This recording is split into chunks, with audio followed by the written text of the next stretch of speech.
පුත්‍රයන් වහන්සේට ශුද්ධාත්මයන් වහන්සේ නිසා මේ පොළොව තල කිසිම කෙනෙකුට නෙවෙයි. ඉතින් thank you pastor දෙවන් වහන්සේ සෝති කරනවා මේ ලබා දුන අවස්ථාව නිසා. හොඳයි මම විශ්වාස කරනවා ඔක්කොමලා පැහැදිලි වෙනවා කියලා නේද? අපි පාඩම යන්න කලින් යේසුමානේ අවසානයේ අපි කතා කරගත්තා වගේ අපි හැමෝම පෙරලා ගමු යෙසාය පොතේ 5 වෙනි පරිච්ඡේදයේ පළවෙනි පදේ ඉඳන් 7 වෙනි පදේ වෙනකම්. Isaiah chapter 5 verse 1 to 7. Isaiah 5 වෙනි පරිච්ඡේදයේ පළවෙනි පදේ සිට 7 වෙනි පදේ දක්වා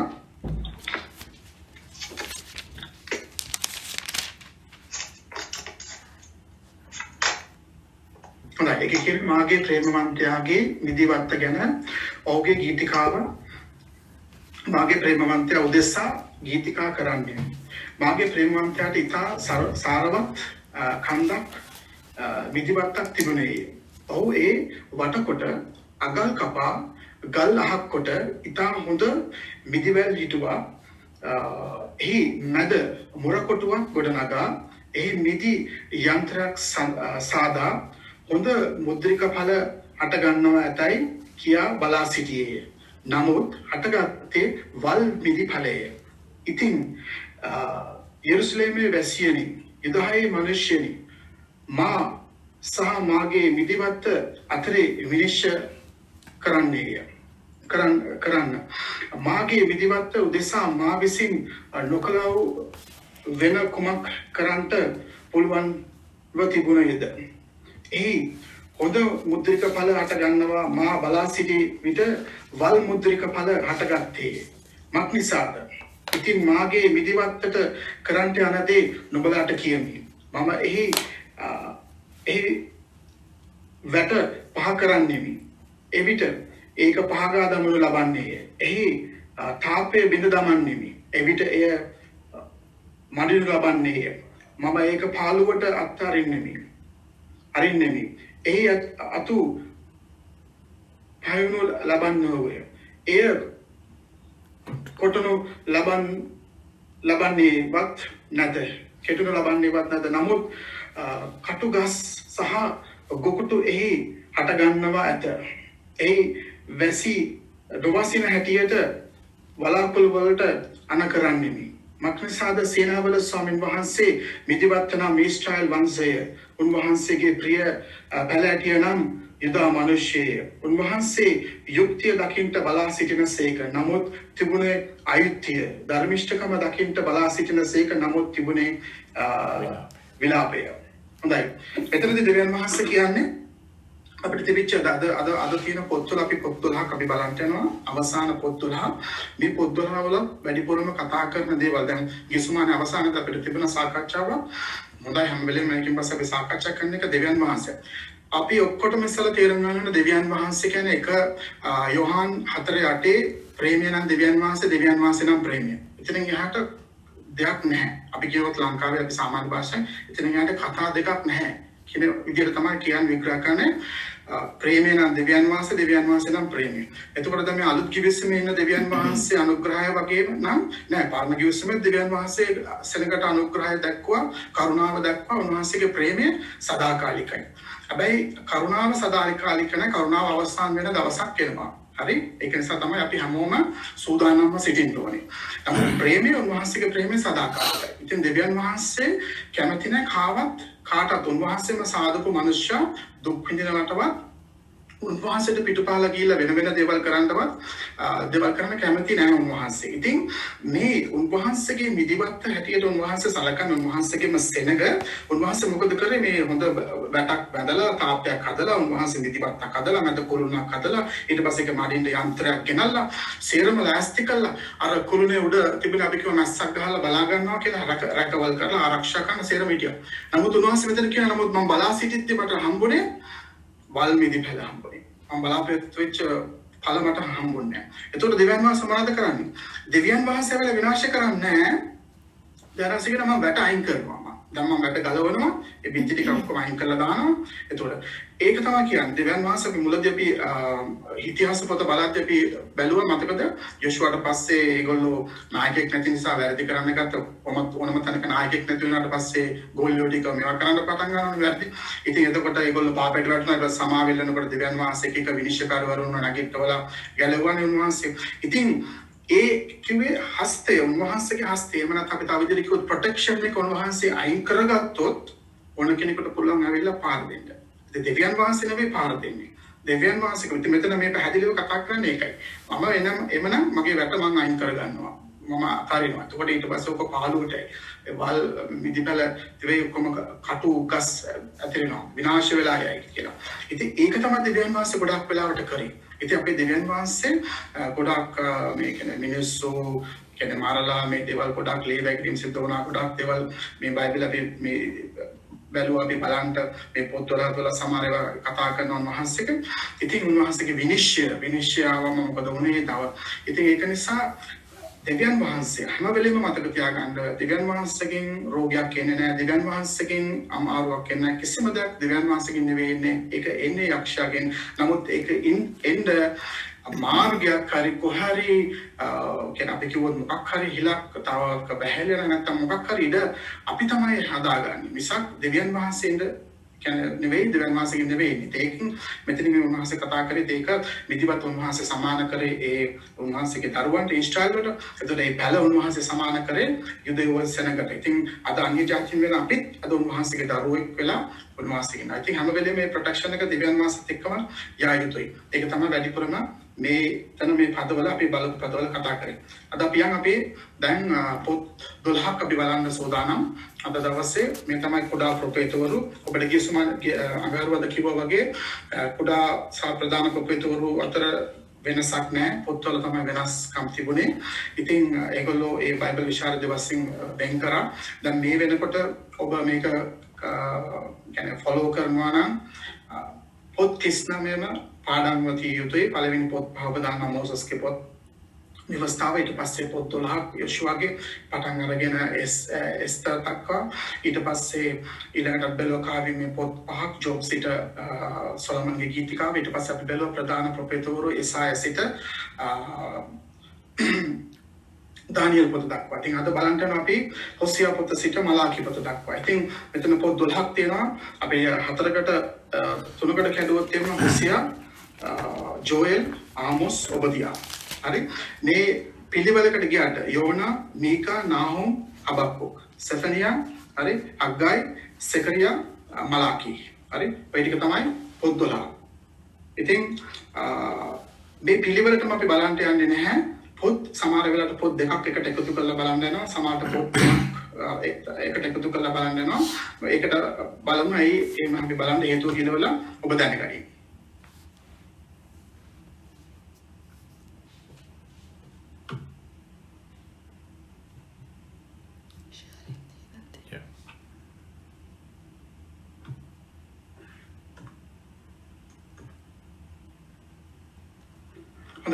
Minor prophets හොසියා සිට මලාකි දක්වා පොත් 12ක් සුළු ප්‍රොෆෙතවරුන්.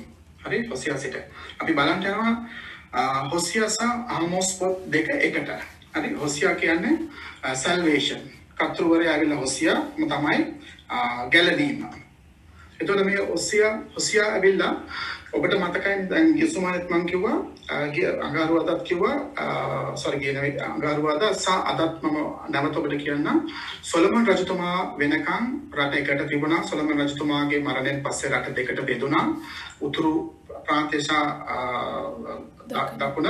එතකොට උතුරු රාජ්‍ය ඊශ්‍රායල් සහ දකුණු රාජ්‍ය ඇවිල්ලා යුදාය රාජ්‍ය හැටියට වෙන් වුණා. එතකොට ඔබ බැලුවා යුදා රාජ්‍ය ගෝත්‍ර දෙකක්. අපි ගිය පාඩමේ අපි බැලුවා එසායා සහ යෙරමියා ඒගොල්ලෝ ආවේ අර ගෝත්‍ර දෙකේ පල්ලෙහා යුදා රාජ්‍යය. එතකොට උඩ හිටියේ ගෝත්‍ර 10ක්.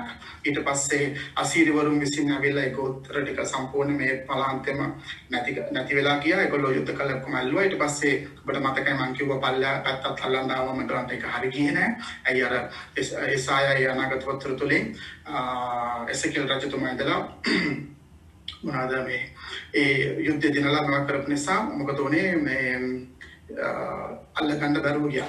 ඉතින් ඒ කාලේ එතකොට මොකද වෙන්නේ හොසියා එතකොට දැන් මේ හොසියා සහ හාමෝස් කියන පොත් දෙකම ලියවෙන්නේ යුදා නෙවෙයි අර ඉටපු ගෝත්‍ර 10ට උත්තරේ හිටපු ගෝත්‍ර 10ට තමයි මේ දෙගොල්ලෝ ලියන්නේ. එතකොට දැන් මේ අසීරිවරු ඇවිල්ලා ඒ පළාත් විනාශ කරලා ඒ ප්‍රදේශ කරන්න කලින් තමයි මේ ලියන්නේ. ඔබ දන්නවා සොලොමන් රජතුමා මරුණාට පස්සේ ඒ පුතුලා දෙන්න ඉස්සලා ජෙරුබෝම් සහ රෙහෝබෝම් කියන පුතුලා දෙන්න තමයි ඒ සිංහාසනයට රණ්ඩු කරපු නිසා රට දෙකට බෙදලා වෙන් වුණා. ඉතින් මොකද කරේ ඉස්සල්ලාම මේ සෙනග ගිහිල්ලා ආපහු මේ යෙරුසලේමට යයි දෙවියන් වහන්සේ ගාවට යයි කියලා ඉස්සල්ලාම කරේ ලොකු දේවාලවල් දෙකක් හැදුවා. දෙවියන් වහන්සේට විරුද්ධව වෙන දේවල් හදලා රූප නමස්කාර කරමින් දෙවියන් වහන්සේට විරුද්ධ දේවල් කරපු නිසා තමයි දෙවියන් වහන්සේ මේ අනාගත වතුරවරුන් නැගිටවලා දෙවියන් වහන්සේ මොකද කරන්නේ? ඒගොල්ලන්ට කතා කරනවා මේ කරන දේවල් වැරදි. ඒ නිසා හැරෙන්න ඔයගොල්ලන්ම වෙනස් වෙන්න දෙවියන් වහන්සේ වෙතට හැරෙන්න කියලා. ඉතින් දෙවියන් වහන්සේගේ අපි කතා බැලුවා වගේ පටන් ගන්නකොට වැට එකපාරට ගලවන්නේ නැහැ. ඉස්සලා අවවාද කරනවා. වහන්සේ ඔබට දැනුම් දෙනවා. ඉතින් දැනුම් දීලා බැරිම තනක් එනවනේ නේද? අපි උනත් කෙනෙකුට කියලා එතන නතර වෙන පොයින්ට් එකක් නැහැ. දෙවියන් වහන්සේත් ඒ වගේ දෙනවා. වහන්සේ එකපාරටම මේ වැට අයින් කරන්නේ වහන්සේගේ අස්තය වහන්සේගේ ප්‍රොටෙක්ෂන් එක නැහැ. වහන්සේ මේ හිටපු මේ ඔක්කොම ප්‍රොෆෙසර්ලා තුලින් ඇවිල්ලා කතා කරනවා. වහන්සේ කියනවා මේ කරන්න මේ දේවල් වෙන්න යනවා. ඉතින් මේගොල්ලෝ මොකද කරේ ගණන් ගත්තේ නැහැ. මේ ඔසියා කියන පුද්ගලයාව ඥානවේ ඕනම ප්‍රොෆෙසර්වරයෙක් ආවම ආයේ ඒගොල්ලන්ට මරන්න උනත් ලෑස්ති. ඒගොල්ලෝ කියනවා දෙවියන් වහන්සේ ගැන කියන්න දෙන්න එපා අපිට මේ දෙවියන් වහන්සේ ගැන කියන තෝදේවල් කියන්න දෙන්න එපා කියලා එච්චරට විරුද්ධයි ඒගොල්ලෝ. ඒ ප්‍රොෆෙසර්වරු මරන්න පවා ඒගොල්ලෝ සූදානම්. ඒක හරි. ඉතින් මේ ඔසියා පොතෙන් ඇවිල්ලා මොකද කරන්නේ? ඉලස්ට්‍රේෂන් එකක්. ඒ කියන්නේ අපි ගත්තොත් එහෙම කියන මෙතන උතුරු ඊශ්‍රායල් පුරවැසියෙක් වන දෙවියාගේ පුත්‍රයා හොසියා. එතකොට දෙක රාජ්‍යාවලිය 14 සිට 17 ඒ කාල පරිච්ඡේදෙම තමයි මේ සිදුවීම් සිද්ධ වුණේ ලියුවේ. හරි. එතකොට හොසියාගේ දෙවන ජෙරොබෝම් කියන්නේ ඒ හිටපු රජවරු ඒ හිටපු කාලේ තමයි මේගොල්ලෝ කරේ. එතකොට ඊළඟට නොහැදලිකාර ජාතියක් ගැන ඊශ්‍රායල් ගැන කෙරෙහි දෙවියන් වහන්සේ දක්වන ප්‍රේමය නිර්දර්ශනය කරමින් කියන්නේ ඉලස්ට්‍රේෂන් උදාහරණයක් ඇරෙට දැන් අපි ගොඩක් වෙලාවට දැන් කියනවට වඩා කෙනෙක් දෙයක් කියවද්දී හොඳයි අපි දන්නවා අපි අහගෙන ඉන්න කැමති. නමුත් ඊට වඩා දැන් අපි රේඩියෝ එක යනවට අහනවට වඩා අපි කැමති බලන්න ටීවී එකේ දෙයක් දකිද්දී මේ දේ සිද්ධ වෙනවා මේ දේවල් දකිද්දී අපිට අර අහනවට වඩා අපේ ඔළුවට යනවා ඒ රූප රාමුව අපිට මතක හිටිනවා අපිට වෙච්ච සිදුවීම් නිසා දෙවියන් වහන්සේ මොකද කරන්නේ මේ හොසියා කියන අනාගත වතුරු තුලින් ඊශ්‍රායල් සෙනගට පෙන්නනවා යාගේ ජීවිතේ. ආ මොකද කරන්නේ? ගිහිල්ලා ඒ ගෝමේත් කියන ඒ රටේ හිටපු නගරේ ගණිකාවක් විවාහ වෙන්න කියනවා දෙවියන් වහන්සේ. හරි. ඉතින් ඔව් දෙවියන් වහන්සේ කියපු විදිහටම විවාහ වෙනවා. ඊට පස්සේ ඒගොල්ලන්ට දරුවෝ 3 දෙනෙක් හම්බ වෙනවා. ඒක තමයි ජෙස්රියල් කියලා දෙවියන් වහන්සේ විසුරුවා හරිනු ඇතේය. ඒ කියන්නේ දැන් මේ නම් දෙවියන් වහන්සේම දාන්න කියනවා ඒ ළමයිට මොකද කවුරක්වත් ළමයිකටවත් මිනිහෙකුට දාන්න නැති නම් මේ. ඊට පස්සේ ලෝරුහම් සහ ලෝඅමි කියලා කියන්නේ දෙවෙනිට හිටපු දුවෙක් ඊට පස්සේ තවත් පුතෙක් හම්බ වෙනවා. ඉස්සලා පුතෙක් හම්බ වෙනවා ඊට පස්සේ දුවෙක් හම්බ වෙනවා අපෝ පුතෙක් හම්බ වෙනවා. ඉතින් අනුකම්පා නොකරයි දෙවෙනි කෙනාගේ නම ලෝරුවම්. හරි. ඊට පස්සේ ලෝඅමි කියන්නේ මාගේ ජනතාව නොවේ.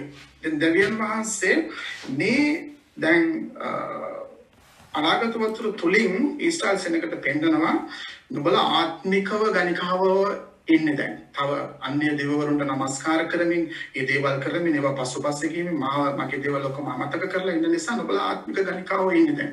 නමුත් මම නුඹලාට ප්‍රේම කරනවා. නමුත් නුඹලාව මං ඒත් ගන්නවා. අද ජේසුස් වහන්සේගේ කුරුස පූජාව තුළින් ඔබයිමයි අන්‍ය අපි ආගම්වල ඉඳලා අපි අන්‍ය දේවල් කරමින් හිටපු අපිව උන්වහන්සේ මේ වගේ අපිව ගලවලා උන්වහන්සේ අන්ධකාරයේ නාලෝකයට ගෙනලා තියනවා වගේ දෙවියන් වහන්සේ වෙනවා. එතකොට මේ දරුවන්ගේ නම් තුලින් මේ මුළු ඊශ්‍රායලයේ ඒ සෙනගටම දන්නවා දෙවියන් වහන්සේ විසුරුවා හරිනවා ඇත්තේ කියලා. ඒ කියන්නේ බලන්න මම විසුරුවා හරිනවා. ඊට පස්සේ අනුකම්පා නොකරයි. මම අනුකම්පා කරන්නේ නැහැ ඔයගොල්ලන්ට. ඊට පස්සේ මගේ જાතියක් නෙවෙයි ඔයගොල්ලෝ. මගේ සෙනඟක් නෙවෙයි ඔයගොල්ලෝ. ඇයි ඔයගොල්ලෝ මට හැරලා ගිහින් දේවල් කරන්නේ කියලා.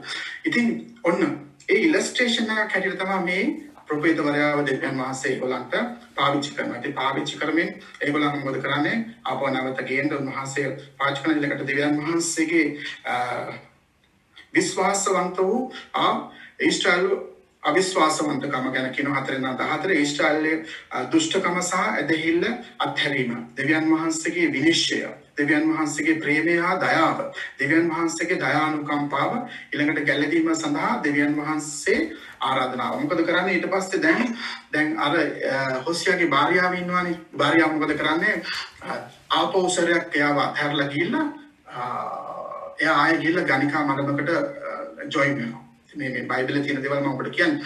ඉතින් ජොයින් වුණාට පස්සේ ආව දාලා යනවා. හරි? දාලා ගිහිල්ලා මොකද ඒ කාලාන්තරයකිනකොට ධ්‍යානවාසී කියනවා යන්න. ගිහිල්ලා ආපහු මිලදී යාව ගන්න කියලා කියනවා. හරි? එතකොට එයා ගිහිල්ලා ඔසිය ආපහු යනවා. ගිහිල්ලා කියනවා කීයක්ද කියලා. එතකොට ඒ වහල්ලෙකට ගෙවන්න ඕනේ උතු ප්‍රමාණය ගෙවලා ආපහු ගන්නවා. හරි? අරගෙන කියනවා හරි. ඔයා දැන් ආව මම ඔයාට විශ්වාසවන්ත වෙන්න ඔයා මට විශ්වාසවන්ත වෙන්න කියලා. දැන් දෙවියන් වහන්සේ වෙතට ආපු කෙනා නැවත හැරිලා ගියා.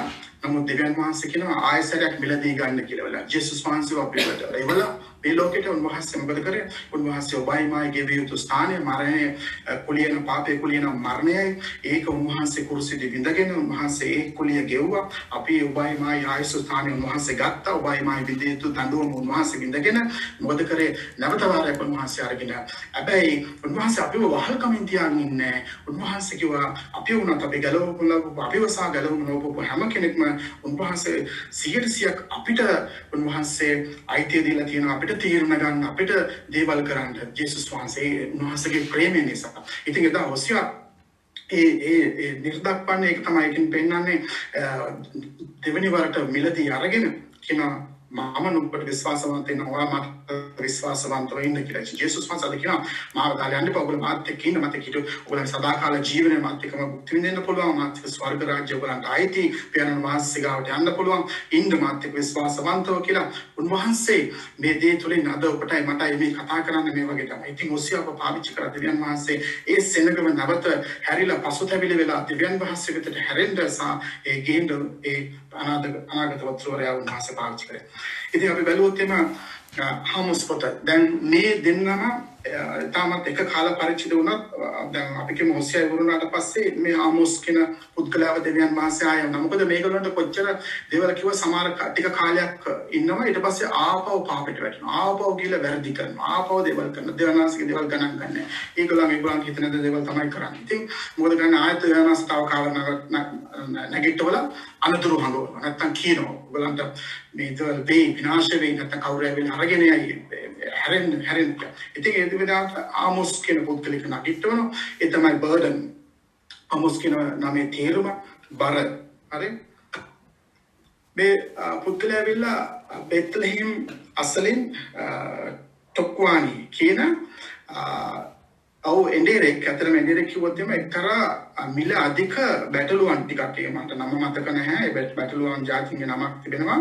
ඒ බැටළුවන් තියාගෙන එයා ඒ බල කියාගෙන බලාගෙන හිටපු හොඳ පොසත් හොඳ සල්ලි තිබිච්ච ඒ බැටළුවන් ගන්න බෑ. හරි මිල අධික බැටළුවෝ ජාතියක්. ඒගොල්ලන්ව තියාගෙන හිටපු කෙනෙක්ව තමයි දෙවියන් වහන්සේ යවන්නේ. මේගොල්ලන්ට කතා කරන්න කියලා. ඉතින් මොකද කරන්නේ මේ ඊට පස්සේ ආමෝස් කියලා මොකද කරන්නේ දැන් මේගොල්ලන්ට ඩිරෙක්ට් කතා කරන්න බෑනේ. කතා කරොත් විරුද්ධ වෙනවා. ගහන්න යනවා මරන්න යන නිසා ආමෝස් හොඳ වැඩක් කරනවා. මොකද කරන්නේ ඉස්සෙල්ලා වටේ ඉන්න අයට බනිනවා. වටේ යවට ඉන්න රටවල් වලට බනිනවා. අරගොල්ල මේගොල්ලෝ කියලා. අපි හරි ආසයිනේ තව කෙනෙකුට බනිනවනම් අපිත් අහගෙන හොඳයි හොඳ වැඩේ නේද කියලා. ඉතින් මේ සෙනගත් ඒ වගේ කියලා ඉතින් අමාරු වරුන්ට බනිනවා. හරි ඉතින් හිතවරුන්ට බනිනවා. ඉතින් බැන්න මේගොල්ලන්ට හරි සන්තෝෂයි. එහෙම තමයි ඉන්න ඕනේ කියලා කරලා තමයි අන්තිමට ඒ දේවල් ගැන මේගොල්ලෝ ගැන කියන්න යනකොට දැන් මේගොල්ලන්ට අප්සෙට්. දැන් අනිත් අයට බනිනකොට අපි අහගෙන හිටියා වගේ දැන් අපිට බනිනකොටත් අපි අහන් ඉන්න බෑ නේද? ඉතින් එයා රීච් උනේ ඒ විදිහට. ඒගොල්ලන් එකපාරට ඩිරෙක්ට් කියලා බලින්න නැතුව ඊට පස්සේ බෑන්නා මේ කරන දේවල් මෙමය කියලා කිව්වම අන්තිමාරි පාස්ටර් කිව්වා වගේ මේ ඔක්කොම ඔබ කියවන්න ටික ටික. සමහර ප්ලෑන්ස් තියෙනවා අවුරුද්දකින් බයිබලේ කියලා ඉවර කරන්න ප්ලෑන් එකක් තියෙනවා මාස 6ක් ඉවර කරන්න තියෙනවා. ඉතින් කාලාන්තරයක් ගියයි මොකද ගොඩාක් දේවල් තියෙන නිසා මේවා තව ඔබට කියවද්දී මේවා හොඳට හැංගී ලස්සනයි මේක. ඊට පස්සේ එන්න පූජකෙක් ඇවිල්ලා කියනවා මේ හලෝ මේ ඇවිල්ලා මේ අනාගත වාක්‍ය කියන්න එපා යන්න මෙතනින්. ඔයා කරුණාකරලා ඔයාගේ පළාතට යන්න. ඔයා මේ ඉඳපන් කියලා බැන්නවා කියනවා. මේ මට මේ මම ප්‍රොෆෙසර්වරයෙක්වත් මම කෙනෙක්වත් නෙවෙයි.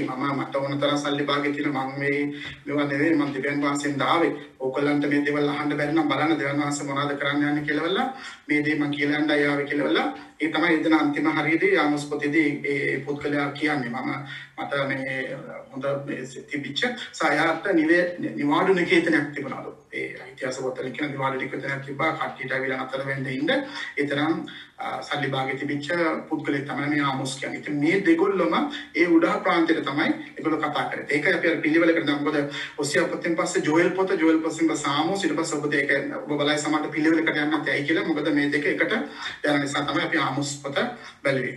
So පාපය හා විනිශ්චය ප්‍රකාශ කිරීම ඔව්ගියලා කතා කරේ ඒගොල්ලන්ට කිව්වේ මොනවද කියලා. හරි ප්‍රතිසංස්කරණය මොකද දෙවියන් වහන්සේ ඒත් කතා කරනවා නැවතුන බලව මම හදනවා මම ගේනවා කොහොමද මොන දේ වුණත් මම ගේනවා. දෙවියන් වහන්සේ ටික කාලයක් කරාට මාර දඬුවමක් දුන්නාට ආය අතරින්නේ තැරිලා ඒගොල්ලන්ම කවදාකවත්. විනිශ්චයද දේශනා 3ක් කළේ.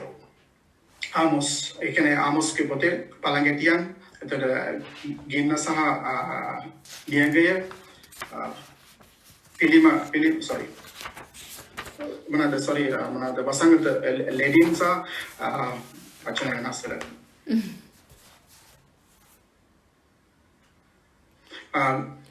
ගිමහන සහ පළතුරු කූඩය ඊට පස්සේ දේවමාලිගාවට භාර දීම සහ ප්‍රතිසංස්කරණය. ඉතින් මේ දේවල් තමයි ආමොස්ගේ පොතෙන් කියවෙන්නේ.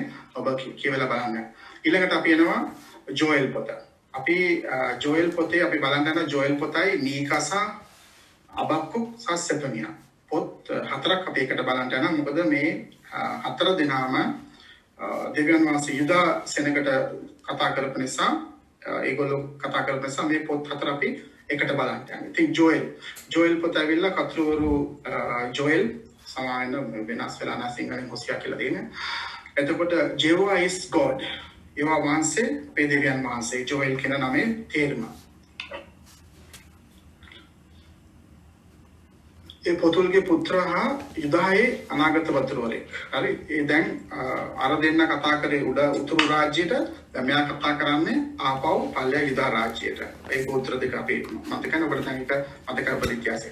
එතකොට දෙවියන් වහන්සේ ඉදිරියේ ඇති විනිශ්චය ගැන අනතුරු හැඟවීමට ලියා ඇත. දෙවියන් වහන්සේ ඉදිරියේදී සිද්ධ වෙන දේ ජෝෙල් පතාරේම ලස්සන පොතක්. පළඟැටියන්ගේ වසංගතය. ඕකේ ජෝෙල් මැදිහත් වීම. ඒවට ජෝෙල් අනතුරු හැඟවීම. එතකොට දෙවියන් වහන්සේගේ පොරොන්දුව වර්තමාන පොරොන්දුව. ඒ කියන්නේ පළඟැටියන් කාපු දාපු දවස් නුඹලාට මම ආපහු නැවත දෙන්න යනවා. ඒ දේවල් ඊට පස්සේ අනාගත ආශිර්වාදය. මේක තමයි අපි ක්‍රියාපොතේ දෙවෙනි පරිච්ඡේදයේ කිව්වොත් එහෙම සුද්ධාත්ම වහන්සේගේ වැගිරීම වහන්සේගේ සුද්ධාත්ම බෞතිස්මය.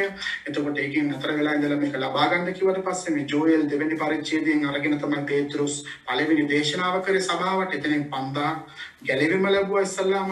ඊට පස්සේ 3000ක් ගැලවීම ලැබුවා. ඉතින් මේ මෙතන කියන්නේ එතන මේ මගේ ආත්මය වගුරන්ට යනවා අන්තිම කාලේදී නුඹලාගේ පුත්‍ර කෙරෙද සියලු දෙනා කෙරෙද කියලා වල ඒදී අරගෙන තමයි ජෝෙල් ගැන කතා කරේ. ඉතින් අනාගත ආශිර්වාදය පෙන්තකොස්ත දවස ගැන. ඔව් අනාවකේ කිව්වේ. ඉතින් ස්වාමීන් වහන්සේගේ ඊළඟට අන්තිමට අවසාන වෙන්නේ ගැලවීම. මේ ඔක්කොම පොත් ඔබ දන්නවා ජේසුස් වහන්සේගේ ඊම උන්වහන්සේගේ ගැලවීම එන එක ගැන තමයි අවසන් කරමින් කතා කරන්නේ.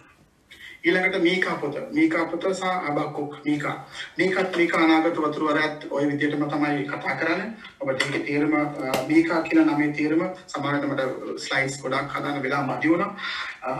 මීකා කියන පොතේ තේරුම වෙලා who is like Jehovah. කවුද Jehovah දෙවියන් වහන්සේ වගේ කියලා. ඒ ප්‍රොෆෙට් කෙනෙක් හොසියා යසායා ඊටපු ඒ වකවානුවම තමයි ඔව් ඉතියේ. ඉතින් ඒ වගේම සමයි දෙක රාජාවලිය 15 වෙනි පරිච්ඡේදයේ 20 වෙනි පදයේ ඒ කාල වකවාන තමයි ජොනතන් සහ ආසා කියන එසකායා කියන රජවරු ඒගොල්ලන්ගේ කාල වකවාන තමයි මේ මීකා කියන අනාගත වතුරවරයා හිටියේ. ඉතින් දෙවියන් වහන්සේගේ ආපහු පසුතැවිලි වෙන්න දෙවියන් වහන්සේට විරුද්ධව යන සෙනඟ දෙවියන් වහන්සේගේ පූජා කියන රූප නමස්කාර කරන එක නවත්තලා දෙවියන් වහන්සේ වෙතට හැරෙන්න කියන දේ පණිවිඩය තමයි ඔව් ගෙනල්ලා කතා කරේ.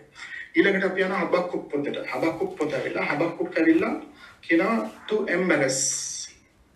ඒ නමේ තේරුම හබක්කුක් එතකොට ජුඩියන් ජුදාය ප්‍රොෆෙසර්වරයෙක් නම් මේ පල්ලයන ජුදාය ගැන තමයි කතා කරන්නේ මේ පොත් හතරම ඒ ජුදාය සෙනඟ වෙනුවෙන් තමයි කතා කරන්නේ. දැන් මම ඔබට කිව්වද මතකයිනේ අර උතුරු රාජ්‍යයට සිරියල් වරු ගැහුවට පස්සේ පල්ලා දකුණු රාජ්‍යයේ හිටපු අය ඒක ආත්මික උඩුකමක් අරගෙන අපේ දෙවියන් වහන්සේට ඒගොල්ලන් ගහන්න බැරුව ගියා. ඊට පස්සේ දෙවියන් වහන්සේ කියලා පව් කර කර හිටියා. එතකොට තමයි ඔය සායලා එතකොට යරමියලා සේරම දිකටම කිව්වේ හැරෙන්න කියලා. ඊට පස්සේ නේ ඇවිල්ලා අපි බැලුවේ එර්මියා පොතේ නෙබුකඩ්නෙසර් ඇවිල්ලා වහල්කමට අරගෙන යනවා. අරගෙන ගිහලා අවුරුදු 70ක් ඒ තිබිලා ඊට පස්සේ රිටර්න් යනවා. කොහෙද කොටස් තුනකින් අපි බැලුවේ ඉතිහාස පොත්වල එස්රාගේ කාලේ ඉස්සල්ලාම ਜ਼ෙරුබ්බාබෙල්ගේ නායකත්වයෙන් ඊට පස්සේ එස්රාගේ නායකත්වයෙන් ඊට පස්සේ නෙහෙමියාගේ නායකත්වයෙන් කොටස් තුනකින් නැවත ඒගොල්ලෝ ආවා මේ හදලා. මොකද දෙවියන් වහන්සේ මේ සියලු දෙනා තුලින් පොරොන්දු වුණා මම නුඹලාව නැවත මම කොට නගනවා නැවත ගේනවා නම් කියලා. ඉතින් දෙවියන් වහන්සේ ඉතින් මීකාගේ පොතින් ඊළඟට හබක්කුක් පොත. හබක්කුක් පොත ඔබ දන්නවා අරිම විශේෂ පොතක්. හරිම ලස්සන පොතක්. ඉතින් පළවෙනි පරිච්ඡේදයේ හබක්කුක් කම්ප්ලේන් කරනවා මේ ඉන්න පූජකයෝ සහ මේ දෙවියන් ඔක්කොම දෙවියන් වහන්සේ විරුද්ධ කරනවා. මොකද ස්වාමීන් වහන්සේ බලන් ඉන්නේ. දෙවෙනි පරිච්ඡේදයේ හබක්කුක් කට වහ ගන්නවා. ඊට පස්සේ දෙවියන් වහන්සේ කතා කරනවා. තුන්වෙනි පරිච්ඡේදයේ ඕ වෙනස්ම විදිහකට ඔහුගේ ඒ කියුමිල්ල සියලු දේ යාඥාවකට හැරෙනවා. ඔබ දන්නවනේ ඔබත් අපිට හැම වෙලේම ගායනා කරන්න පට්ටිවල කියන විදිවල වල බලදාව නැතත් පට්ටිවල ගවයන් නැතත් ඒත් මගේ ප්‍රශංසාව නවත්තන්නේ නැහැ කියලා හබක්කුක් තුන්වෙනි පරිච්ඡේදය අරගෙන ඒ ගීතිකාව කරන්නේ. ඉතින් අපි ගොඩක් වෙලාවට දැක්කොත් එම අපි යන දේවල් තුලින් අපි සමහර වෙලාවට ඔව් යාඥා කරේ නැහැ ස්වාමීනි මේ අමාරුකම් වලින් අමාරුකම් මෙවන් දෙපා අයින් කරන්න කියලා නෙමෙයි කිව්වේ. මේ යන අමාරුකම් තුලින් මට යන්න තව ශක්තිය දෙන්න. ඔබ වහන්සේ තුල මම ප්‍රශංසා කරගෙන යන්නේ මේ මොන දේ හැවත් මොන දේ සිදු වුණත් මොන වාතාවරණය තුලින් ගියත් ඔබ වහන්සේ මාත් එක්ක ඉන්න. ඔබ වහන්සේ මාව ගලවන. ඔබ වහන්සේ අපිව එළියට ගේනවා කියන එක තමයි.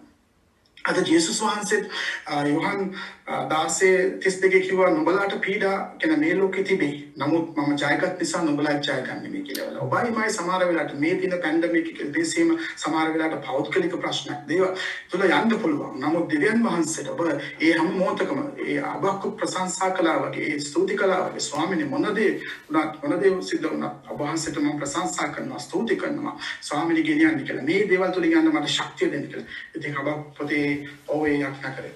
ඊළඟට සෙෆනියා පොත.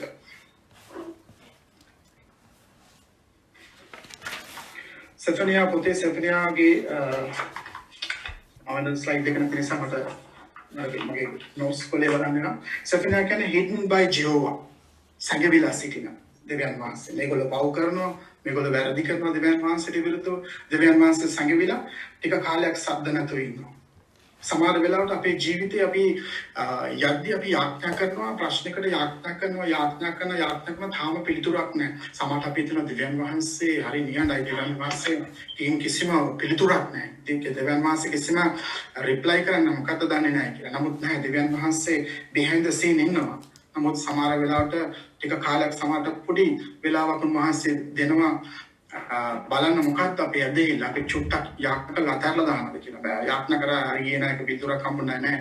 අපි නොකඩව දිගටම. ඉතින් මේ සෙෆනියා කියන එකේ දෙවියන් වහන්සේ සංගුණා කියන එකද. ඉතින් සෙෆනියා තුලින් දෙවියන් වහන්සේ මේ සෙනඟට ආය නැගිටවලා ඒ අරගොල්ලෝ හබක් කතා කරාම හැවිනා ගිලා උන්වහන්සේ මොකද කරේ ඉස්සෙනකට පසුතැවිලි වෙන්න කිව්වා. උන්වහන්සේ වෙතට හැරෙන්න කියලා කිව්වා. උන්වහන්සේ ආශිර්වාද කරනවා කිව්වා. ඉතින් මේ තුලින් විතරක් නෙවෙයි ජේසුස් වහන්සේ මේක ගැන සෙපනියා තුලින් කතා කරා. ඊට පස්සේ ඒ ආපෝ හබක් දුන පොරොන්දු වගේම සෙපනියා තුලින් කිව්වා නුඹලා මේ වහල්කමට ගෙනිච්චත් නැවත මම කොහොමද නුඹලා ආපෝ මං කියනවා ඉදාදේශයට ගෙනල්ලා නැවත මගේ සෙනඟ මම හදනවා කියලා ඒ දේවල් සෙපනියා පොතින් උන්වහන්සේ නැවත ඒ සෙනඟට කතා කරනවා උන්වහන්සේ. එතකොට අපි බැලුවා හරි පොත් කවන්න ගණන් කරන්න ඕනේ අපි බලමු පොත් ටික කොහොමද කව කරනවානේ ඊළඟට ඔබදියා පොත දැන් ඔබදියා පොත තිබුණේ 4 වෙනියට තිබුණේ නමුත් දැන් අපි අර පොත් ටික ඉවර කරලා ආවේ ඔබදියා අපි තනියෙන් බලන්න යනවා මොකද ඒක පරිච්ඡේදයයි තිබෙන්නේ ඔබ සමහරට තාම මේ එක රාජාවලිය කියවලා ඇති සමහරට නැතුවත් ඇති එක රාජාවලිය 17 ඔබට මතකයි ඔබදියා කියන ප්‍රොෆෙසර්වරයෙක් හිටියා ඒ කාලේ කවුද ඉසබෙල් ගේ කාලේ ප්‍රොෆෙසර්වරු මරණම දෙවියන් වහන්සේගේ ප්‍රොෆෙසර්වරු ඉතින් ගිහිල්ලා ඉතින් මේ ඔබදියා කියන පුද්ගලයා මොකද කරේ ගිහිල්ලා මේ ප්‍රොෆෙසර්වරුම කොහොමරි එක ගුහාවක 50ක් තව ගුහාවක 50ක් 100 දෙනෙක්ව හංගගෙන ඒගොල්ලන්ට වතුරයි රොටි දීටි ඒගොල්ලන්ව ආරක්ෂා කර හිටියා. ඉතින් එතකොට ඔබදියා එලියාට හම්බෙනවා හම්බුනම කියනවා එලියා අන්න ඔයාගේ ලොක්කට ගින් කියන්නේ මං ඇවිල්ලා ඉන්නවා කියලා. ඔබදියා කියනවා හරි ඔයා කියයි මේ වෙලාවේ මං ගිහලා ලොක්කට කියන්නේ කියලා ඔයා මාරු වුණොත් එමේ ඊට පස්සේ ලොක්කා මාව මරයි. ඔයා හොයාගන්න බැරි. මොකද දැන් අවුරුදු දෙකක් මාරු හොයාගන්න බැරුව හිටි. ඉතින් කියලා ඔබදියා බය වෙනවා. ඉතින් ඔබදියා ටිකක් ඒ වගේ බය ඇතුව ඉන්න ඔය ඉසබෙල්ලාට අහත් රජතුමාලාට බය හිටපු කෙනෙක්. ඉතින් පස්සේ කාලෙක කොහොම හරි ඔබදියාට දෙවියන් වහන්සේගේ කරුණාවෙන් ඔබදියා පොතක් ලියලා මේ බයිබලයට එකතු කරන්න ලැබුණා. මේ වගේ පොත් කෙනෙක්. ඉතින් ඔබදියා ගේ පොත ඒක තමයි විශේෂයෙන් ඔබදියාගේ පොතේ අපි බැලුවොත් එහෙම මේ ලියන්නේ ඔබදියා ඒදොම් කියලා කිව්වම ඔබ දන්නවා ඇති ආබ්‍රහම්ගේ පුත්‍රලා දෙන්නෙක් ඊසාක්ගේ පුත්‍රලා දෙන්න තමයි ඒසව් සහ යාකෝබ්. ඉතින් ඒසව් යාකෝබ් සුප් එකක් හදාගෙන ඉන්නකොට ඒසව් දුවගෙන ඇවිල්ලා දඩේමින් පස්සේ දැකලා බඩගිනි දකිනවා ඒ සුප් එක රතු පාටයි. ඒ ඉබ්‍රු භාෂාවෙන් රතු පාටට කියන්නේ ඒදොම් කියලා. ඉතින් ඒ ඒදොම් ඒ සුප් එක එදා දුන්නානේ දීලා ඒ පොළතුල්කම විකුණලා සුප් එක ගත්තා. දැන් පස්සේ ඒසව්ට කියන්නේ ඒදොම් කියලා. ඊට පස්සේ ඕ ඊස්ටයිල් සෙනග එකතු වෙලා ඒ විවාහ වෙලා ඊට පස්සේ ඒදොම් කියලා රටක් හදාගත්තා. ඒදොම් කියලා. ඒ රට හදාගත්ත ඒදොම් වරුන්ට තමයි මේ ඔබදියා කියන කෙනා ලියන්නේ මේ ඒදොම් වරු. ඉතින් ඊස්ටයිල් සෙනග ඊජිප්තු දේශයෙන් එළියට උන්වහන්සේ ගලවලා පොරොන්දු දේශයට ගෙනෙනකොට මේගොල්ලන් ඒ ඒදොම් පැත්තෙන් යන්න හදදී ඒදොම් වරුන් කිව්වා අපේ රටෙන් යන්න නම් එපා. මේ පැත්ත බලත් ඉන්න එපා මෙහෙන් යන්න එපා කියලා වල ඒගොල්ලන්ට විරුද්ධ වුණා. විරුද්ධ වෙලා දැන් ඔය ළඟින් ඉන්න මොහොක්වරු නැත්නම් අමෝරිවරු ඒගොල්ලෝ ඊශ්‍රායල් වලට ගහන්න හදද්දී ඒගොල්ලොත් එක්ක එකතු වෙලා ඊශ්‍රායල් වලට විරුද්ධව ඒගොල්ලෝ සටන් කරන්න ගලා. එහෙම විරුද්ධ වුණා ඒගොල්ලෝ. ඉතින් ඕක තමයි මේ ඔය ඒදොම් වරුන්ගේ. ඊට පස්සේ පිලිස්තිවරු මම හිතන්නේ ෆිනිස්තිවරු පසු කාලෙක ඇවිල්ලා ඔය ඒදොම් රටට සම්පූර්ණයෙන්ම ගැහුවා ඒගොල්ලෝ. හරි සමාවෙන් යුද්ධ කරාම මේ ගැහුවා කියලා මේ වචන සාමාන්‍ය වචනයක් පාවිච්චි කරන්නේ වරදව තේරුම් ගන්න එපා.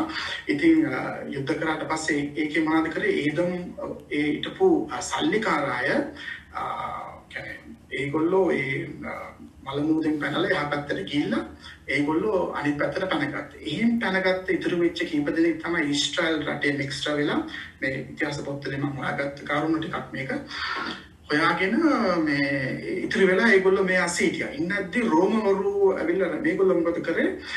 රෝමවරුන්ට මේගොල්ලෝ ගිහින් කිව්වා මේ දැන් රෝමවරු හොයනවා රෝමවරු මුළු කියන්නේ රටම අල්ලගත්ත කාලයක් තිබුණානේ. ඉතින් ඒ කාලේ මේ ඊශ්‍රායල්වරුන්ව පාලනය කරන්න කාවරි හොයන්න ඕනේ කියලා නැත්නම් මේ ඒදොම් වරු ගිහින් කිව්වා අපි ඊශ්‍රායල්වරුන්ව පාලනය කරන්න. ඇත්තටම අපි හිටියට අපි ඊශ්‍රායල්වරු යුදවෝ නෙවෙයි අපි ඒදොම් වරු.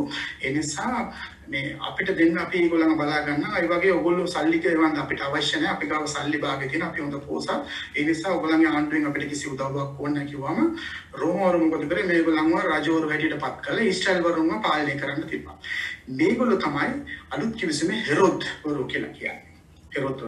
එතකොට මේ ශාස්ත්‍රවන්තයෝ ඇවිල්ලා මේ කිව්වනේ අපිට ලදරුවෙක් ඉපදුනා කෝ මේ යුද්ධාවේ රාජ්‍යවල දැන් මේගොල්ලෝ ඇත්තටම ඊශ්වරවරු යුද්ධවරු නෙවෙයිනේ මේගොල්ලෝ ඒදොම්වරු. ඉතින් හෙරොද් කැලඹිලා කියන්නේ කොහොමද අපිටත් කියන්නේ කොහෙද ඉන්නේ කියලා මට නමස්කාර කරන්න ඕනේ කියලා හෙව්වේ. ඊට පස්සේ මොකද කරේ? මේ සාමුලින්ම මේගොල්ලන්ව විනාශ වුණා. එක්කෙනෙක් නැර සම්පූර්ණයෙන්ම මේ දම් කියන ජාතියම නැති කරා. දෙවියන් වහන්සේට සමහර රටවල් යන්න දුන්නේ නැහැ ඒගොල්ලන්ගේ රටින් මැදින් පොරොන්දු දේශයට. ඒක නිසා ඒගොල්ලන්ට වටේ යන්න සිද්ධ වුණා. ඒ වගේ විරුද්ධ වෙච්ච අයව දෙවියන් වහන්සේගේ දරුවන්ට විරුද්ධ වෙච්ච අයව දෙවියන් වහන්සේගේ ඒ කියන්නේ උන්වහන්සේ ඒගොල්ලන්ට සතුරන්ට දුන්නා. ඊට බාර දුන්නා දෙවියන් වහන්සේගේ මා කරේ නැහැ දෙවියන් වහන්සේගේ දරුවන්ට විරුද්ධ වෙන නිසා.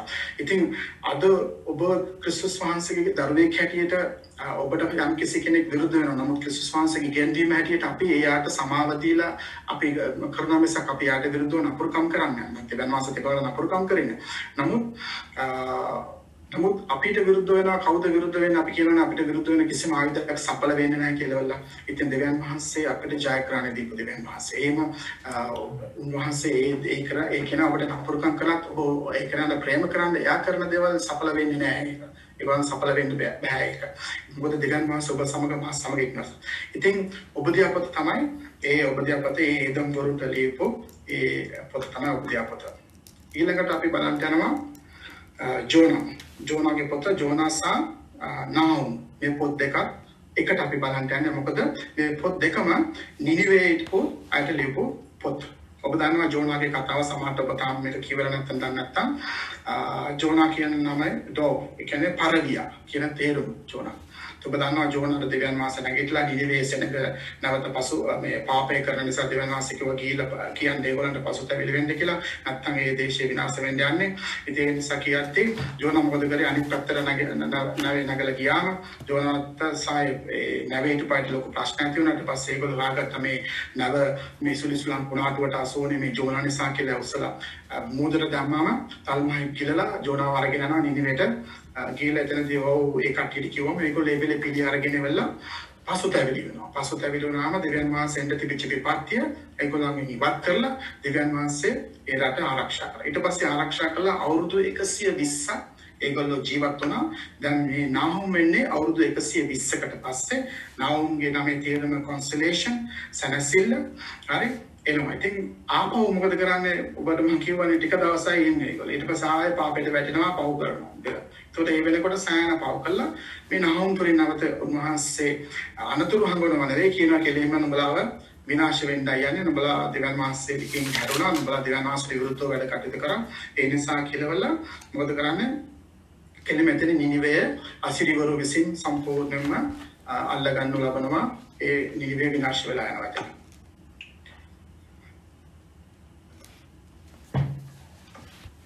ඊළඟට අපි බලන් ගන්නේ තව පොත් තුනක් තිබෙනවා. හග්ගයි, සෙකරියා සහ මලාකී කියන පොත් තුන. දැන් මේකේ තියෙනවා දැන් මේ පොත් 12 වෙන් කරලා තියෙනවා pre-exil prophets and post-exil prophets කියලා. හරි? exil කියන්නේ ඔබ දන්නවනේ වහල්කම pre-exil and pre. දැන් ජෙරෙමියාගේ පොතේ ක්‍රිස්තු වර්ෂ 586 දී නෙබුකද්නෙසර් ආවිලා සම්පූර්ණයෙන්ම මුලින්ම මේකත් ගහලා අරගෙන ගියා බාබිලෝනියට. අරගෙන ගිහලා අවුරුදු 70ක් ඊට පස්සේ මම කියන කොටස් 3කින් ඒගොල්ලෝ ආවේ. එතකොට ඒ අරගෙන යන්න කලින් ලිවිච්ච ඒගොල්ලන්ට අනතුරු හැඟවීම් සහ කරපු ඒ ප්‍රොෆෙට් වලට තමයි pre-exil prophets කියලා කියන්නේ. හරි? යන්න කලින් ඒගොල්ලෝ කිව්වා පසුතැවිලි වෙන්න හැරෙන්න නැවත කියලා. ඒ කරපු ඊට පස්සේ ගෙනිච්චනේ ගෙනියලාට පස්සේ ඒගොල්ලෝ ආවම ලියපු පොත් තුන තමයි post exil prophets කියලා කියන්නේ. එතන මේ තුන ලිව්වේ ගිහිලා වහල්කම ඉඳලා return දෙවියන් වහන්සේ ගෙනාවට පස්සේ. ඉතින් pre exil prophets and post exil prophets කියලා තමයි මේ පොත් ටික 12 ආපහු කොටස් දෙකකට වෙන් කරන්නේ. දැන් හග්ගයි පොත. හග්ගයි, සෙකරියා සහ මලාකී පොත් තුන අන්තිමට තියෙන පොත් තුන අපි බලන්න යන්නේ. අපි පොත් තමයි ඉස්සෙල්ලා බැලුවා. හරි හග්ගයි. හග්ගයි කියන්නේ ෆෙස්ටිවල් උත්සවය. දැන් ජෙරුබාබල්ගේ නායකත්වයට ඔබ මතකයිනේ ගියා ආපහු ආව කට්ටියක්. ආවට පස්සේ දැන් කවුරුත්ම නැහැ. ඔක්කොමලා ගෙනිච්ච නිසා දැන් කැලෑ වෙලා දැන් ජුදාවේ ඔක්කොම කැලෑව දැන් කවුරුත්ම නැහැ. ගස් වැවිලා දේවල් වෙලා තිබුණේ. එතකොට ඉස්සෙල්ලාම මොකද කරේ? එයායි යොෂුවා කියන යොෂුවා නෙවෙයි තවත් යොෂුවා කියන පුත්කලයා එකතු වෙලා දේව මාලිගාව ඉස්සක් ගොඩනගා සොලමන් රජතුමා විශ්ින් හටපු ලස්සනම ගොඩ දේවමාලිකාව. ඒවට රත්තරන් මොනතරම් දේවල් අද තාම කියන්නේ පුරාවිද්‍යා ගවේෂණ කරන අය සහ බයිබල් විශාරදයෝ කියනවා මේ වෙනකොට මේ ලෝකයේ තාම එච්චර මුදලක් වීදම් කරලා තාම ගොඩනැගිල්ලක් හදලා නැල්ලු. තාම ඒ තරම් දේවල් එච්චරට වීදම් කරනවා. රත්තරන්ද රිදීද තඹද සියලුම දේවල් ඒ තරම් ගොඩනැගිල්ලක් මේ වෙනකන් ඒ තරම් මුදලක් වීදම් කරලා නැල්ලු දේවමාලිකාව හදන්න. ඉතින් දාවිත් රජතුමාත් බඩු ගොඩක් එකතු කරාට ඔහුගේ අතින් සාධාරණ හම්බුනේ නැහැ. මොකද දෙවියන් වහන්සේ කිව්වා ඇත්තටම එයා ගොඩාක් යුද්ධ කළා දෙවියන් වහන්සේ කිව්වා උඹේ අත්වල ලේ තිබෙන නිසා කමන්නේ නැහැ මගේ උඹේ පුතාලව මම දේවමාලිකාව හදා ගන්නම් කියලා සොලමන් රජතුමාලව තමයි දේවමාලිකාව හැදුවේ. ඉතින් දාවිත් රජතුමාත් උදව් වුණා ඒ බඩු එකතු කරා ඒ හදන්න රත්තරන්ද දේවල් ඔක්කොම. ඉතින් ඒ ඔක්කොම බලද්දී විශාල මුදලක් අද අපි විවර්තන ඩුබායි වල තියෙන ලෝකෙ තියෙන උස්සම කොළුන්නද මොන දේ බැලුවත් මේ තරම් මුදලක් විඳන් කළා නැල්ලෝ ඒගොල්ලෝ කියන ඒ තරමට ඉතින් මේගොල්ලෝ ආවම ඉස්සල්ලාම ප්ලෑන් කරේ අපි හදමු දෙවියන් වහන්සේගේ දේවමාලිකාව ඉස්සල්ලා ගොඩනගලා කියලා පටන් ගත්ත කට්ටිය.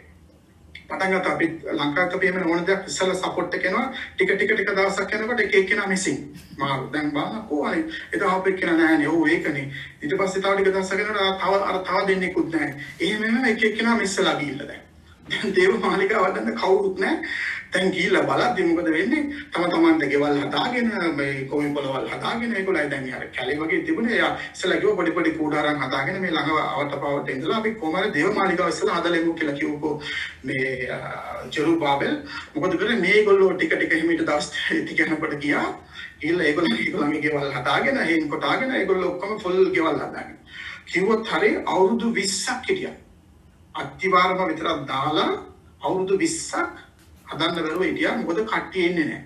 ඇයි අඬ ගැහුවොත් එහෙම කියනවා මේ පාස් දනා සෙන්සුරාදට වැඩ මම හිතටත් වෙලාවක් නැහැ ඉන්න විදියක් නැහැ.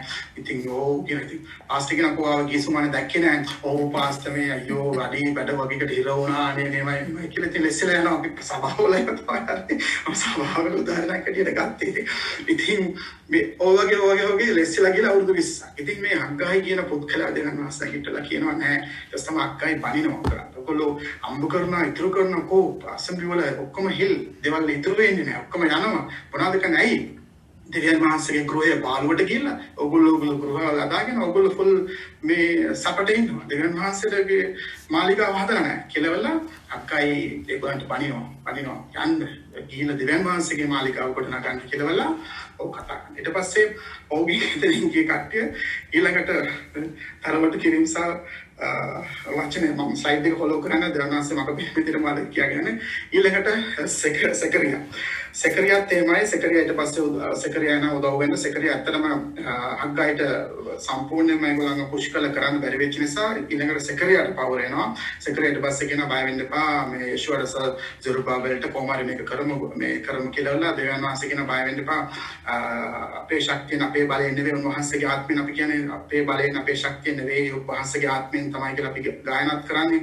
ඔව් කියනවා උන්වහන්සේගේ ආත්මයෙන් මේක තිබ්බට වඩා සොලමන් රජතුමා හදුවට වඩා අපි ගොඩනගමු මේක ලස්සනට හදමු අපි කියලා බය වෙන්න එපා ෆුල් සපෝට් එක දෙන්නම් කියලා සෙකරියා ඇවිල්ලා ඒගොල්ලන්ට උදව් වෙලා මේගොල්ලන්ට කතා කරනවා ඇවිල්ලා දේවමාලිකාව ගොඩනගන්න ඕනේ එන්න ඕනේ හැමෝම වැඩ කරන්න ඕනේ අපි කොහොම හරි මේ දේවමාලිකාව ගොඩනගමු උන්වහන්සේට නමස්කාර කරන ස්ථානයක් හදලා අපි වෙනස් වෙන්න ඕනේ කියලා ඊළඟට අපි එනවා අන්තිම පොත මලාකි කියන්නේ my messenger දූතයා කියන පරණ කිවිසුමේ තිබෙන අවසාන පොත මලාකි ඊට පස්සේ මලාකි වලින් පස්සේ අවුරුදු 400ක් නිහඬ කාලයක් තිබුණා ඊට පස්සේ තමයි ජේසුස් වහන්සේ ඇවිල්ලා ඊට පස්සේ තමයි අපි අලුත් කිවිසුමකට යන්නේ.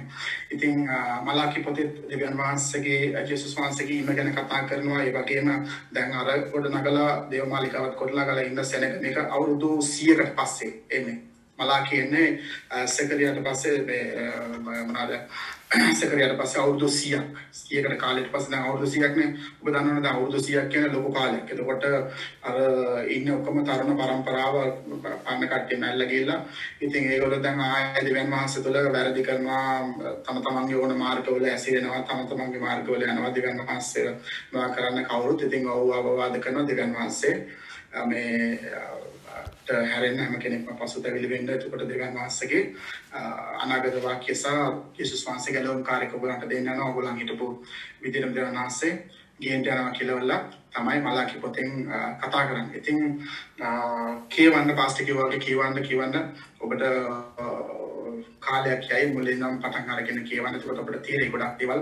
ඉතින් මම විශ්වාස කරන දෙවියන් වහන්සේ මේ කොටස් වශයෙන් කඩලා පරණ ගිවිසුම අපිට පුළුවන් විදිහට තේරුම් ගන්න පුළුවන් විදිහට අපිට දෙවියන් වහන්සේ අපිට කතා කළා වගේ. ඉතින් සකිල් කොහොමද ඩිවිෂන්ස් ටික කොහොමද එතකොට ඉතින් මේකෙන් ඔබට අවබෝධයක් ලැබුණා. පරණ ගිවිසුම ගැන සමහරට ඔබට ඉන්ට්‍රස්ට් නැහැ. සමහර ඒවා කියවද්දී හරි බෝරින් වගේ තේරුණාට දැන් සමහරට ඒ සිදුවීමේ ස්ථානවල එන්නත් ඔබට මතක් වෙයි කියපු දේවල්. එතකොට ඔබට ආසයිතේ තව කියවලා දැනගන්න. ඒ වගේම මේ අපි කතා කරේ තාමත් උඩින් නිකන් උඩින් ටච් කර ගියේ පාස්තික වගේ ගොඩාක් මේක ගැඹුරු තියෙනවා. ඉතින් පොතින් පොත ගත්තොත් එම පදෙන් පදයට අරගෙන ඒක ඩීප්ලි අපිට ස්ටඩි කරන්න පුළුවන් ඇත්තටම. ඉතින් ඒක අපි ඉච්චරේම කරන්න වෙලාවක් නැති නිසා තමයි උඩින් අපි සර්වේ එකක් විදිහට මේක පෙන්වන්නේ. ඉතින් බයිබල් සර්වේ සහ පරණ ගිවිසුමේ සර්වේ එක කියන්නේ පොත් 39 අපි ඉවර කරා. ඉතින් උත්පත්ති, නික්මයාම, ලෙවි කතාව, ගණන් කතාව සහ දීප්ති කතාව පොත් 5. හරි.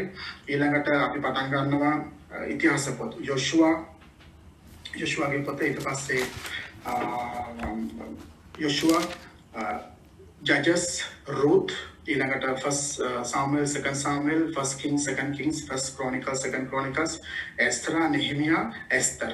හරි. එතන 12ක් විතර ඉවරයි. ඊළඟට කාව්‍යමය පොත් 5ක්, ජෝබ්, ගීතාවලිය, හිතෝපදේශ, Lamentation, sorry, Ecclesiastes සහ දේශනාකාරය සහ සොලොමන්ගේ ගීතිකාව.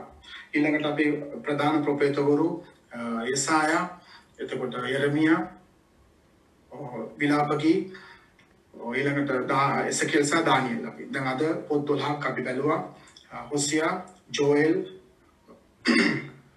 නහුම්, ඔබදියා. ඊළඟට ජෝනා, හොසියා, ජෝෙල්, ආමොස්, ඔබදියා. ඊළඟට ජෝනා, මීකා, නාහුම්, හබක්කොක්. ඊට පස්සේ සෙෆනියා, හග්ගයි, සෙකරියා, මලාකි. පොත් 12 කටපාඩමින් කිව්වා. ඔබත් කටපාඩම් කරන්න නම් හොඳයි. ඉතින් හරි. නැත්නම් ඔය ටික මං කියලා දැස් මං ඔබට කිව්වේ නැත්නම් ඔබ කියයි බදෝ වාක්‍යවට ඔයාලා කටපාඩම් මතක නැහැ නේ කියලා. ඔබට කිව්වේ. ඉතින් මම විශ්වාස කරන දෙවියන් වහන්සේ අපිට කතා කරා. අපිට තව විනාඩි 6ක් විතර තියෙනවා. ඉතින් එකම දේ කියලා කොමාරි දන්නේ නැති කොටසක් තිබෙනවා නම් පාස්ටර්ට කතා කරන්න. පාස්ටර් අපිට විස්තර කරයි මොකද්ද පාස්ටර් දෙන්නේ කියන්නේ කියන එක හිතේ තියාගන්න එපා. අපිට ඩවුට්ස් තියෙනවා නම් ඇත්තටම කතා කරන්න. එතකොට දෙවියන් වහන්සේ අපිට පැහැදිලි කරගෙන ඉස්සරහට යන එක තමයි හොඳ. අපි ඉන්ටර්නෙට් වලින් බැලුවොත් එම ගොඩක් තියෙනවා කියන්නේ බයිබලයේ කියවීම අවුරුද්දකින් කියවල ඉවර කරන එක පැරලලි යනවා. පරණ ගිවිසුමේ කොටස් කීපය, අලුත් ගිවිසුමේ කොටස් කීපයක්. එතකොට අපිට අවුරුද්ද සම්පූර්ණයෙන් කියලා ඉවර කරන්න. ඔබ මාස 6කින් ඉවර කරලා පුළුවන් නම් මාස 3කින් පුළුවන් නම් ගොඩාක් හොඳයි. මම එහෙම නෙවෙයි මම කියන්නේ. නමුත් ගොඩාක් තිබෙන නිසා කියවන්න. එතකොට ඔබ තියෙන වැඩ කර රාජකාරියෙන් ටයිම් එක අනුව මිස් වෙන්නේ නැහැ. එදා දවසට තියෙන පද ටික කියවුවා. ඊළඟ දවසේ තියෙන ටික නෝට්ස් ටික වාට ඒ පද ටිකද කියවන්න ඕනේ කියලා. ඒ වගේ ගොඩාක් සැලසුම් තියෙනවා. 2 years වලින් 6 months වලින් 1 year වලින් read the Bible කියලා ගොඩාක් apps තියෙනවා. ගොඩාක් ඉන්ටර්නෙට් වලින් තියෙනවා. ඔබට පුළුවන් ඒක දාගෙන ඒ අනුවතර මිස් නොකර කියවන්න. අදිසිය මිස් වුණොත් ඊළඟ දවසේ දෙකම කවර් කරගෙන යන විදිහට පුළුවන්. එතකොට බයිබලෙ දිගටම කියවන්න. කියවද්දි තේරුම් වෙයි. ඒ වගේ මම ඔබට මුලින්ම කිව්වා වගේ අපි බයිබල් සමීක්ෂණයේදී කිව්වා වගේ ශුද්ධාත්මයන් වහන්සේ සමග කියවන්න. ශුද්ධාත්මයන් වහන්සේ තමයි අපිට ඉන්න එකම කෙනා මේ දේවල් එළිදරව් කරන්න පුළුවන්. අපිට මඟ පෙන්වන්න පුළුවන්. උන්වහන්සේ අපිට ආත්මික එළිදරව්ද ස්වර්ගික එළිදරව්ද උන්වහන්සේට එළිදරව් කරන්න පුළුවන්. ඉතින් උන්වහන්සේත් එක්ක කියවද්දී උන්වහන්සේ අනිවාර්යයෙන්ම අපිට කියවයි. ඉතින් දෙවියන් වහන්සේ තුල අපි මේ දේවල් තුලින් අපි බැලුවා අපේ අද ජීවිතේ කොහොමද සමහර පොත් වලින් අපි බැලුවා අද ජීවිතේ දෙවියන් වහන්සේ කොහොමද අපිට කතා කරන්නේ කොහොමද දේවල් කරන්නේ කියලා. ඉතින් එදා අවුරුදු 5000කට 10000කට කලින් වුණා අද ඒ ටයිම්ලි බැලුවොත් අද කාලේ මට ඔබින්නේ කොහොමද මේ ටයිම් ෆ්‍රේම් එකට කොහොමද ඒක ෆිට වෙන්නේ කියලා දෙවියන් වහන්සේ කතා කරනවා. ඊට අවුරුදු 10කට පස්සේ කියලා කියවුවොත් දැන් ඒකෙන් වහන්සේගේ වචනේ තියෙන පුදුම දේ ඒක කවදාකවත් පරණ වෙන්නේ නැහැ. අලුත් වෙවි තිබෙන අලුත් එළදරාවක් හම්බ වෙනවා උන්වහන්සේ. ඒ තරම් විශිෂ්ටයි පොතම දෙක දේව අනුභවයෙන් ලියලා තිබෙච්ච නිසා. ඉතින් ඒකයි. ඉතින් කියවනම් ඉතින් මෙතනින් මම අවසන් කරන්න. උත්තරයක් අපි අද කොමාල් කරා. මම හිතන්නේ අත්‍යවශ්‍යම කරුණු ටික කිව්වා මේ ගොඩක් මේ නැතුව මම ජාත්‍යාව කළ පාසල බාර දෙන්න අතර අපිට වෙලාවට දෙකන්න පුළුවන් ස්වාමීනි වහන්සේට ස්තුති කරනවා මේ අවස්ථාව නිසා මේ කාලය නිසා ඒ වගේම ස්වාමීනි අද දවසේ සහභාගී වෙච්ච හැම කෙනෙක් නිසා වහන්සේට ස්තුති කරනවා අද දවසේ කෙනෙකුට එන්න බැරි වුණාද ඔන්න වෙන අපි යාඥා කරනවා අද දවසේ උන්ට එන්න පුළුවන් වෙන වහන්සේ දොරට විවෘත කරන නිසා ස්වාමීන් වහන්සේ ඒ වගේම ස්වාමීනි පාසල නිසා ස්තුති කරනවා සිස්ටර් නිසා ස්තුති කරනවා මේ වැනි වාදකවරයෙක් අපිට දී තිබෙන නිසා මේ රට තුළ වහන්සේ තෝරගෙන වහන්සේගේ සේවය ඉදිරියටත් ඉහළටත් ගෙනියන්න ඔබ තෝරාපත් කර තිබෙන නිසා ස්තුතියි දේර නිසා ස්තුති කරනවා ඒ වගේම ස්වාමීනි මේ සභාවේ ඉන්න අනිකුත් පාස්ටර්ස්ලාද වැඩිමාල්ලන් සියලු දෙනා නිසා වහන්සේට ස්තුති කරනවා එක රොටිය පංගුකාරයෝ ඇටියට ඔබ වහන්සේගේ රාජ්‍යය මේ පොළවේ ගොඩනගන්නට ස්වාමීන් වහන්සේ ඔබ වහන්සේගේ සුභාරංචිය ඒ ස්වාමීන් වහන්සේ විනාශ වෙන සෙනග වෙතට ගෙනියන්න ඔබ වහන්සේ අපි හැම කෙනෙක්ව තෝරලා ඔබ වහන්සේ අපිව ආලේප කරලා සන්නද්ධ කර තිබෙන නිසා වහන්සේට ස්තුති කරනවා ස්වාමීන් වහන්සේගේ වචනය ස්වාමීන් තව ආසාවෙන් ඉගෙන ගන්න ආපු හැම කෙනෙකුට ඔබ වහන්සේ ආශිර්වාද කරන්න. ඒගොල්ලන්ව තව ඔබ වහන්සේගේ වචනයෙන් පුරවන්න. ස්වාමීන් වහන්සේ ඒගොල්ලෝ ඔබ වහන්සේ ගැන කතා කරන වෙලාවෙදී ශිලාත්මේ ඔබ වහන්සේ මඟ පෙන්වන්න ඒගොල්ලන්ට. ඔබ වහන්සේ ගැන හරි දේවල් කියා දෙන්න ස්වාමීන් වහන්සේ. මේ දැනගත්ත දේවල් තව කෙනෙකුට ස්වාමීන් ආශිර්වාදයක් වෙන පිණිස ගින් බෙදා ගන්න ඔබ වහන්සේගේ කරුණාව උන්ට මඟ පෙන්වන්න ස්තුති කරනවා. හැම කෙනෙකුටම ආශිර්වාද කරන්න ස්වාමීන් වහන්සේ. ඒ වගේම ස්වාමීන් මේ වචනේ අපි බලපු හැම දෙයක්ම අපේ ජීවිතේ ස්වාමීන් ක්‍රියාවට නගවන්න ඔබ වහන්සේම අපිට ශක්තිය දෙන ස්තුති කරනවා. අපි හැම කෙනෙක්ම බාර වෙනවා. යේසුස් වහන්සේගේම නාමයෙන්. ආමේන්. ආමේන්. ආමේන්. ආමේන්.